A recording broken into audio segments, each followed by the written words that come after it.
Have you ever wanted to make a fun Star Wars or Mandalorian themed diorama, but not really known how? Well, this is the way. This is the way.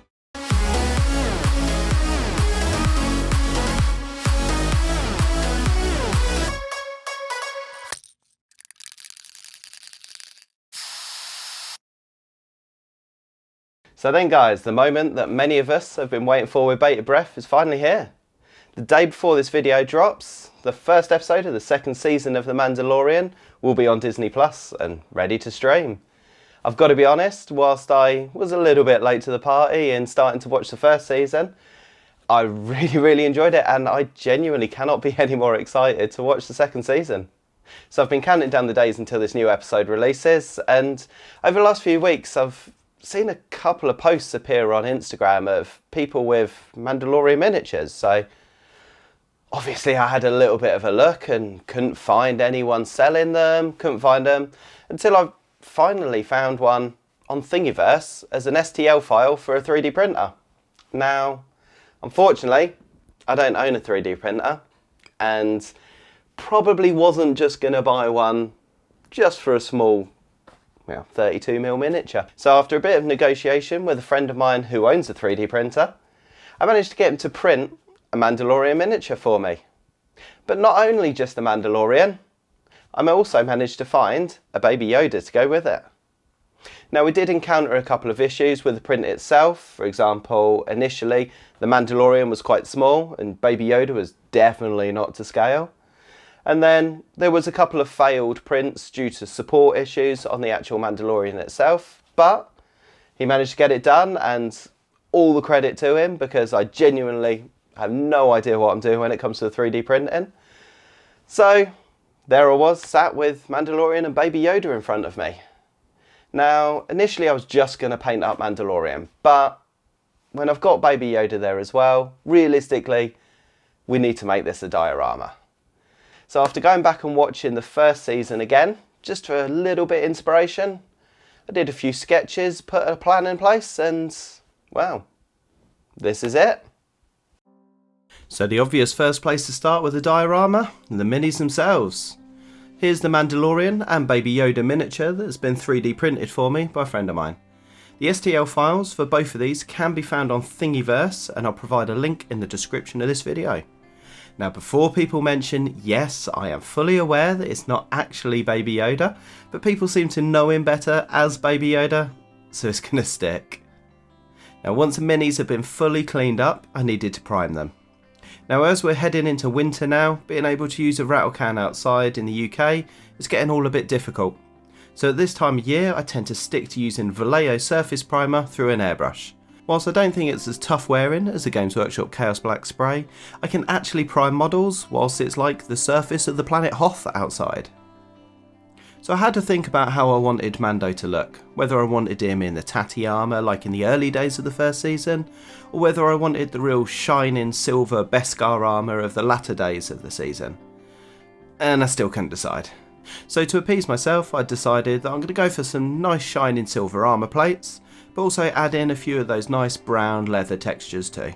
For the silvers, I'm going to use the airbrush and go with a Vallejo metal colour magnesium and a zenithal of metal colour chrome. I really cannot get enough of these metal colour paints at the moment.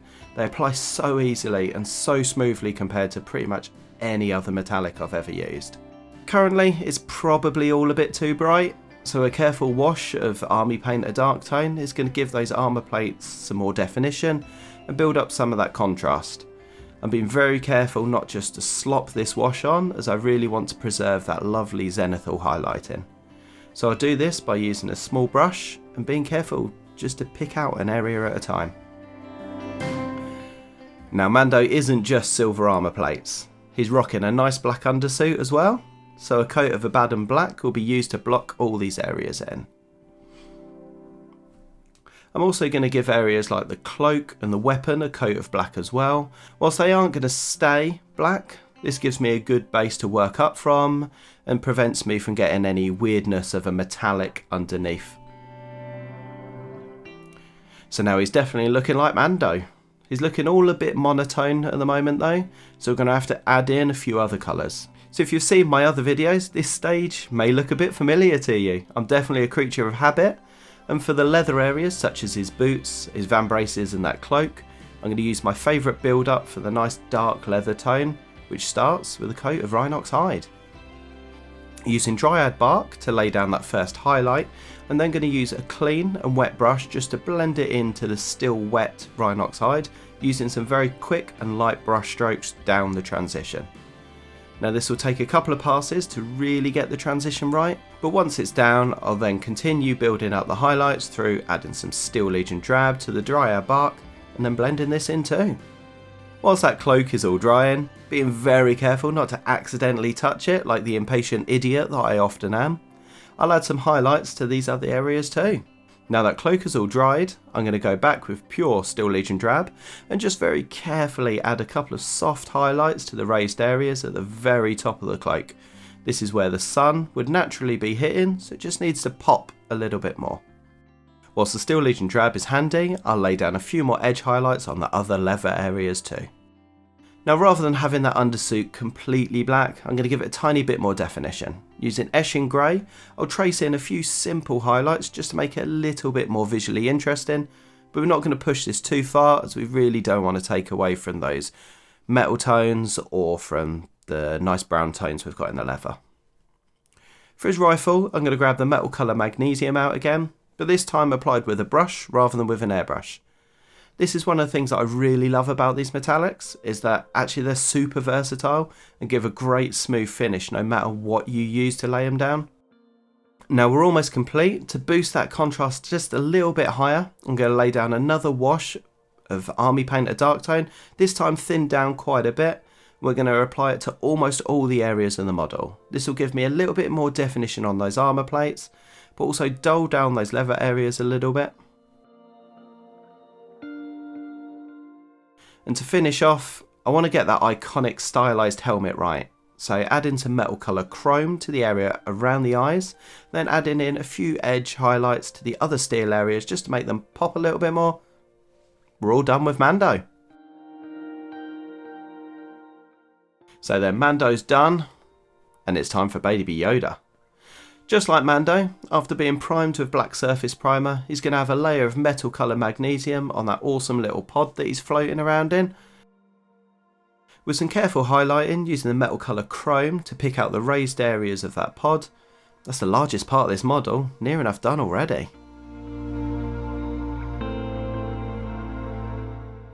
A nice wash again with the Army Painter Dark Tone just gives us back that definition and contrast.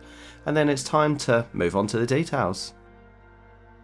So I really wanted to tie these two miniatures in together, and for this we're going to use a very similar colour palette.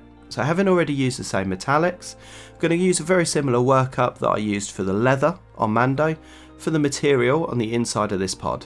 So starting off with a base coat of Rhinox hide, and then wet blending in some highlights using Dryad bark, and then the mix of Dryad bark and Steel Legion drab just to pick out those top end highlights. Wet blending in a tiny enclosed space like this is really no easy feat, so I will admit it took me a fair few attempts to get this to a level that I was happy with. So now the pod and the material are done, let's get some paint on Baby Yoda himself. Now since the Steel Legion drab was handy, I'll give his Del Boy Trotter style coat a couple of thin coats. To stop it from looking flat though, we need to do a little bit of work just to pop some highlights in and to get those shadows where we want them. I'll add in some Xandri dust as a highlight across the top of that neck ruffle, and then blend it back into that Steel Legion drab just to create a nice soft transition. Then with a bit of Agrax Earthshade, I can pick out the small folds in that material, let it just drop down into those recesses, which will give us our shadows. Now like Yoda himself, Baby Yoda actually has a pretty pale green skin tone. So rather than going too dark as a base, I'm actually going to use a Vallejo Goblin Green, which for most things I'd actually be looking more as a mid-tone. Since I'm painting this over a metallic, I really need to make sure I get full opacity to prevent him from having this awkward looking metallic skin tone. So that means we're going to have to take a couple of passes over this, or as Duncan would say, 2 thin coats. Now once that base coat is nice and dry, I'll then bring it up a little with a fairly heavy dry brush of Goblin Green mixed with white. This will pick out all those raised areas and just leave the goblin green in the recesses as our base colour. Following that, I'm going to give it a very gentle wash with a very thinned down Kalia green shade. This will just bring back a little bit of that definition again. Now, Baby Yoda's eyes are one of the things that make him look so damn cute. Fortunately, they're just black. So a couple of simple black blobs, and maybe we'll come back to these in a minute.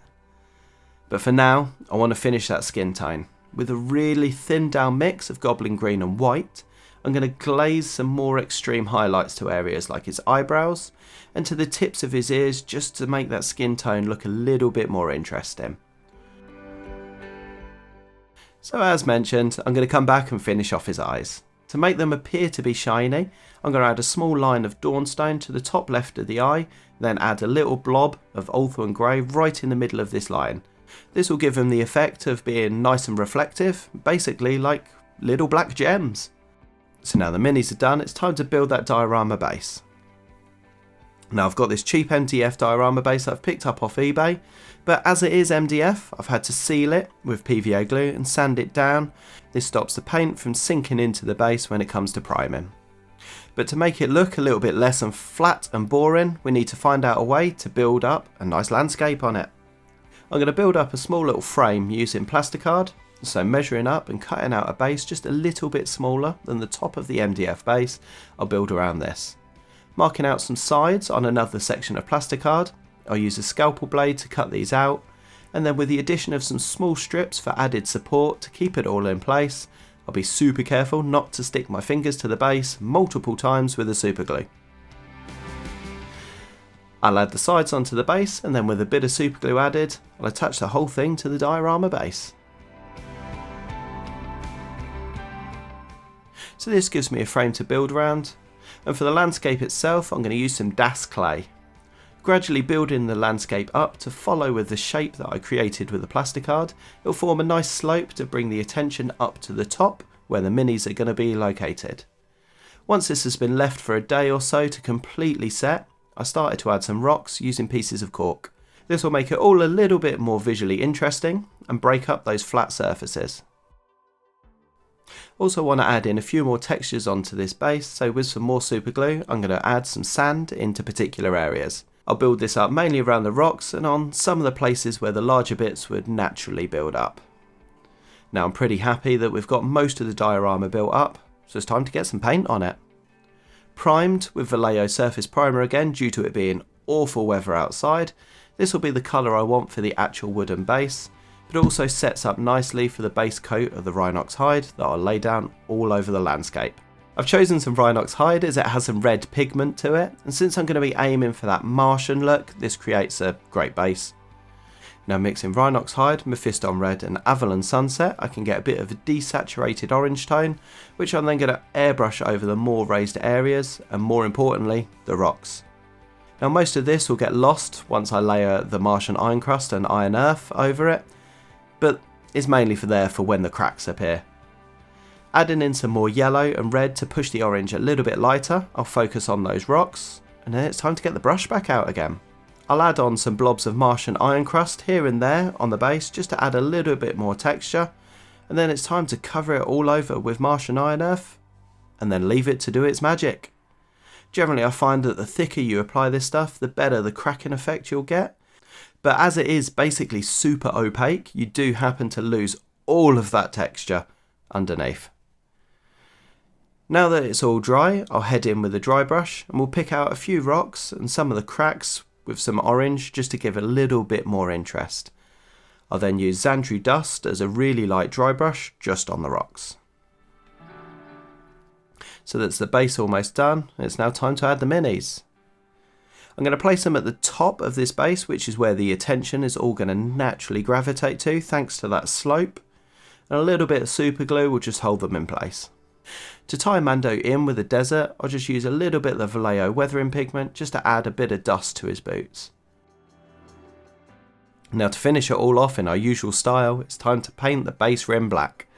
Using Vallejo Game Air Black for this, as it dries super smooth, and then I'm all done.